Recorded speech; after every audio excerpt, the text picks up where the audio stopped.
Welcome to the Read Along, a mini book club for your ears. I'm your host, Scott. I'm your other host, Anita. And join us on a journey through a good book, One chapter at a time.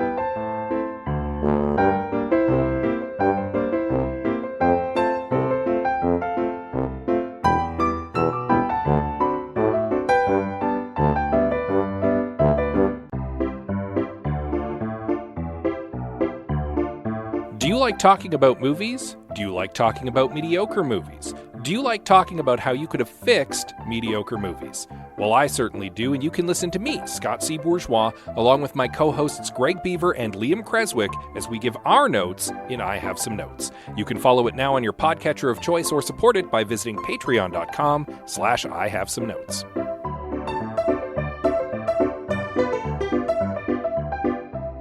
The problem with having a birthday in the summer, when you're young. when you're a little kid, is that while the weather is great, you have many options for what you can do. Your ability to get people together becomes more limited because outside of school, people end up going off and doing stuff. Mm-hmm. So traditionally, our son, who has his birthday in late July, has a real struggle. It's a real uphill battle to get friends to come to his party. And it's not that they don't want to be there. No, it's that they're all on summer vacation. Yeah. They're out of town. They're busy at summer camp or whatever. Lots of reasons. They're booked already. And so traditionally, he's had very few attendees to his birthday. Sadly. So this year, we held his birthday a month early. Yes, we did it right at the end of the school year. Yeah. And we had a pretty good turnout this time. Yeah. People were able to come to his party. It's nice. It was a nice change. Granted, it wasn't his actual birthday, but we've got plans to do a thing for him for his actual birthday. For scheduling reasons, I have also thrown myself a birthday party like a month late. Yeah. It happens. It does happen. Yeah, and our daughter, of course, has kind of almost the opposite issue because her She was born in the winter. Is middle of winter. So all of her friends are able to attend, but she's much more limited on what she can do because it's very cold outside. Yeah, it like has to be an indoor activity. Yeah. So that was basically what just befell us. We were hosting Our weekend was full of birthday. It was a pretty simple birthday. Unfortunately, the weather didn't really agree with us, so we ended up having to just kind of throw a big movie party, but it turned out kids all seemed to have a good time. Cake was eaten. There was a lot of popcorn missing. Yep. That's all I'm going to say. Yeah. I'd say a relative success. Yeah, doing family stuff. Look at us. And yet still finding time to read a book and record a podcast. Yes, indeed. Because we make the time to do it. We try. Because it's a thing we do together with each other. Yes. And with you, who have been invited along to join us on this reading journey. So with that said, let's get into our next chapter. But first, a brief recap of chapter 22 of our novel, in which Ben engages in some light espionage style activity. Kind of James Bond-esque. Yeah, he manages to successfully kind of charm a witch who he explicitly was trying not to. Well, okay, but charms her in the, like, I'm on your side, let's be friends kind of way, not in the, haha, I want your secrets kind of way. Yes. Which I liked better. Either way, he makes a friend while engaging in a spectacular dance and then manages to earn one last favor from the djinn and does a solid for his friend from the first chapter. And with that done, he goes to kind of maybe take a minute to himself, sort of. Except not really. Except not really, in chapter 23 of City of Others by Jared Poon.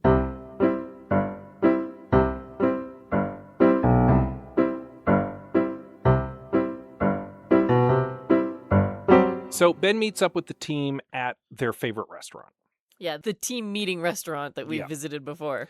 Adam and Fiza are both on hand. Adam because he's involved in the current activities, and Fiza because Ben assumes that despite him banning her from work activity, that Jimmy, the big softie, told her where they were going to be. And she is being helpful. She's also on her laptop frantically working away at trying to solve their mysteries. Yeah, doing laptopy things. May managed to convince the owner of the restaurant to get out of the kitchen and went and brews him up the comfort food soup of healing. Yeah, she calls it a healing potion, genuinely, but it's this delicious soup. Yeah, she's almost offended that Ben just really likes it as soup. Because it's like, this is delicious. And she's like, shut up, it's healing potion, drink it. And he's like, I'll try to like it less. And it does clear up his vision. Yes, at last. His eyesight has been healed at last, and he's very pleased about this development.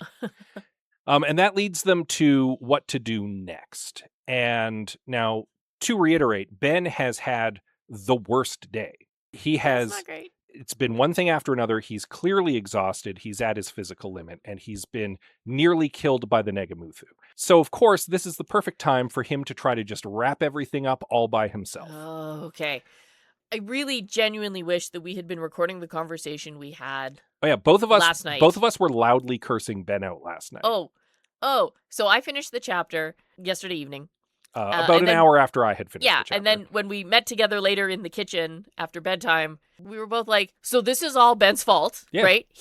This is all him. He has ruined everything, and it's his fault. What is he doing? Yeah, and at risk of getting way ahead of ourselves, I don't expect that he's going to learn anything from this. At this point in the book, I kind of hope he does. Yeah, because we're very near the end. Because this is the time for the hero to overcome his inner demons and allow his team to help him and so that they can overcome the bad guy. And admit that he needs help, especially now that the one surefire shot that they had at dealing with the shoal has been wiped out. And it's Ben's fault. And it's entirely his fault, yeah. Okay, so all of my notes are angry at Ben notes. Yeah. So we have the chapter before, which I really loved, which was my favorite thing ever.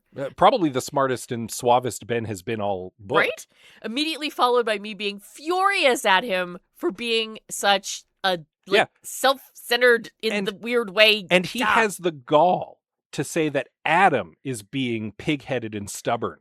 The gall. Girl, don't know from stubborn. To project that on his golden retriever boyfriend. Ugh. Unbelievable. Ben doesn't deserve Adam. We were both so mad at We're him. We're clearly still both very mad at him. Again, I wish we'd recorded it just standing there in the kitchen just being upset at Ben for doing what he did. Okay, well, to put it in context, May is like, so we've come up with a plan. While you were kind of dealing with your djinn stuff, we all put our heads together. We're going to need 3 people to unlock the stone and go and deal with the shoal. So obviously, Jimmy, with his psychic powers, can weave his way carefully through the poison and get that taken care of. And then I can call upon all of my mystical power to arm the stone. And then Adam can go dive into the damp and deal with the fish monster god. And Ben is like, absolutely not. Under no circumstances. I can handle all 3 of them all by myself, despite the fact that I've been burning the candle at both ends all week and am clearly exhausted and at the end of my power. Yes. And yes, this is clearly something for him to take on all by himself. Well, because, again, he doesn't want to risk anybody else. So he's willing to just jeopardize everything by putting it all on his own shoulders, as he always does. And here's the thing. Adam calls him out on this. Good. Faiza clearly doesn't feel like it's her place. She's the intern. Jimmy and May have heard this so often that they both just kind of clam up. And they're clearly both unhappy about it, but they know there's no arguing with him. Adam doesn't know that. Bless him. And Adam turns this into a fight. And rightly so. Yeah. Ben's being a jerk. Yeah. And he's being selfish and stubborn. And Yes. he's going to get himself killed. Yes. He almost does. He almost not only gets himself killed, he almost gets 2 other members of his team killed. Yes. Yes. Oh, furious. Yeah. Ben pushes back on Adam to the point where Adam just like storms out. He's like, go get yourself killed then. Rightly so. Yeah. This is not how you treat someone you genuinely care about. Mm-hmm. Like, this... Again, all of my notes are me just being angry at Ben. Ben absolutely refuses to believe that Adam can look after himself. He absolutely refuses to believe that anyone can look after themselves. Yeah. He absolutely refuses to believe that anyone can handle anything except for him. He's the only person he trusts and relies on. Yes. And that is a tremendous failure as a leader. He is again, I'm going to reiterate, as much as I don't like Rebecca, Ben is very bad as a manager in his own way. Yes, absolutely. Because, again, he feels the need to take it all on himself. Jimmy and May have the easiest job in the world. Yeah. Because Ben won't let them do anything else. Because Ben won't let them do it. That's why they spend all their day chasing down a ghost cat in the office. Because Ben won't let them do anything. Won't let them do anything else. He has his martyr complex is so inflated. I don't know at that this it's point. I don't have another word for it. We keep calling it a martyr complex, but I don't think Ben wants to die. It's just that he doesn't trust anybody to get anything done. Yeah, he is the one who serves. Yeah. Right? He is the one who helps people. He's got an inflated hero complex, if anything. Maybe? I don't know. He's not doing it for recognition, though. He's not, admittedly. There is a name for it. I should have been a psychologist, and I should have looked this up. At any rate, I don't think a martyr complex is accurate. It's not. Again, he's not trying to die. No, I agree with you there, but it's the closest terminology I have because I'm not actually a psychologist. He does take on the world's problems all on himself and doesn't trust anyone else to be able to do anything. Oh, and it's so frustrating. So yeah, after Adam storms out, Jimmy at this point is even like, okay, well, at least let's wait a day or two so that you can recover before we deal with this. And Ben is like, nah, we can take care of this right now. And he just, without another beat, like Adam storms out, no regrouping, no plan B, no nothing. Ben reaches forward, grabs the stone, and takes on that poison again instantly. Because he didn't want to give anybody else time to try to talk him out of it. Ah! So he just dove right in, foolishly. Yes! He then effectively burns himself out, negating the Negamuthu's poison. Yeah. And it takes, like, everything he's got. And more. To take on this poison by himself. He admits it might take him years to recover from this. Yeah, because he refuses to send it out again in time to other people, right? Like he did the first time, because heaven forbid someone else help him or be affected. And I get not wanting to affect other people. I get it. That's fine. Dude, this was a ill thought out plan. Yep. And then without a second thought after that, again, we have a couple days, you could recover a bit. Nope. Goes and dives into the damp through a thin spot that Adam had left without Adam. Yeah. Because he's very confident. He's been in there before. He can do it all himself. Oh my God. He's basically a diver now. Not. No, because he very quickly gets overwhelmed in the damp. This is where I switched to gaming terminology in my notes.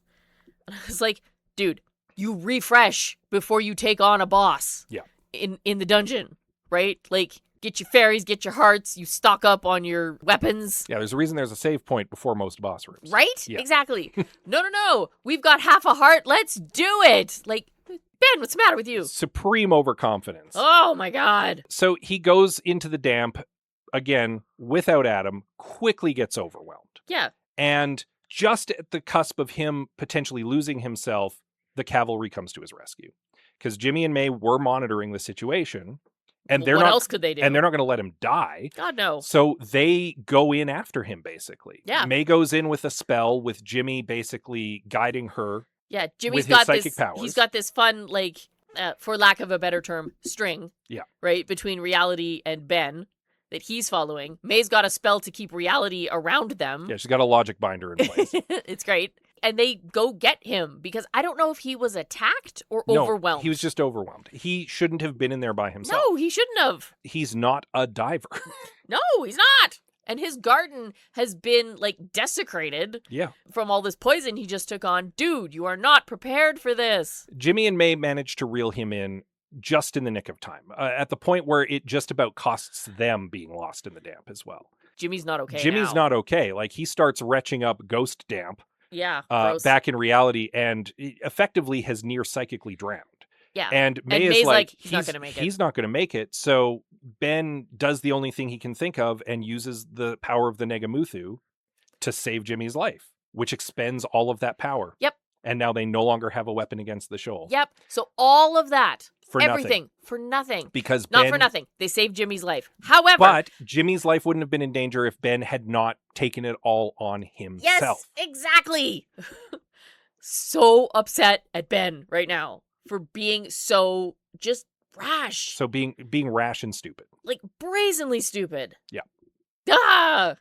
Ill thought out plan. Very. Like, the rest of the team had come up with a solid plan that would have lessened the risk for any one person. Yes. And Ben was like, nope, promptly trampled over all of that, did it all himself, burnt himself out, failed because he didn't have the strength to do it all by himself, and wasted their one shot. Yeah. And now they don't have a plan B. Yeah.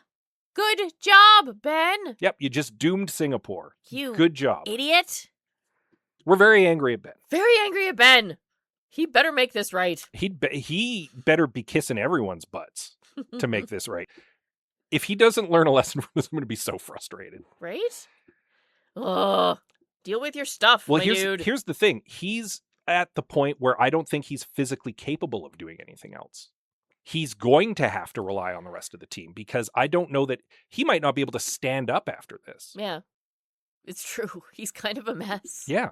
Now, granted, he would try to. Of course he would. He would try to push through it all because that's the way he's built. So he needs the others to put him in his place.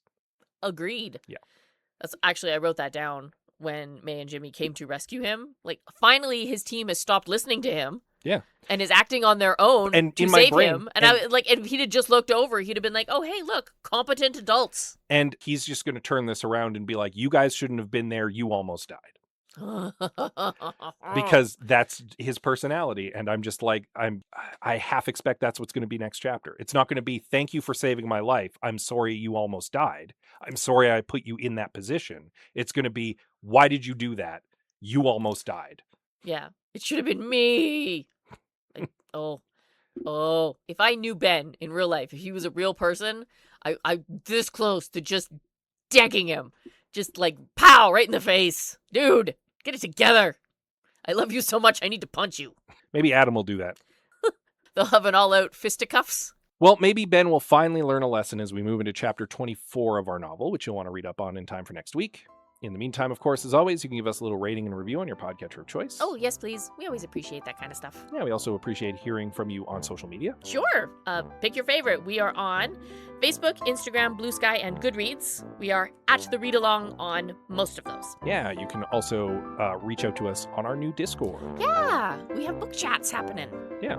You can find an invite link to that on all of our social medias and also in the show notes below. And of course, you can send us an email. Oh, yeah, please do. You can reach us at thereadalong@gmail.com. And with that said, as always, we love you very much and we'll see you next time. Ben, therapy, please.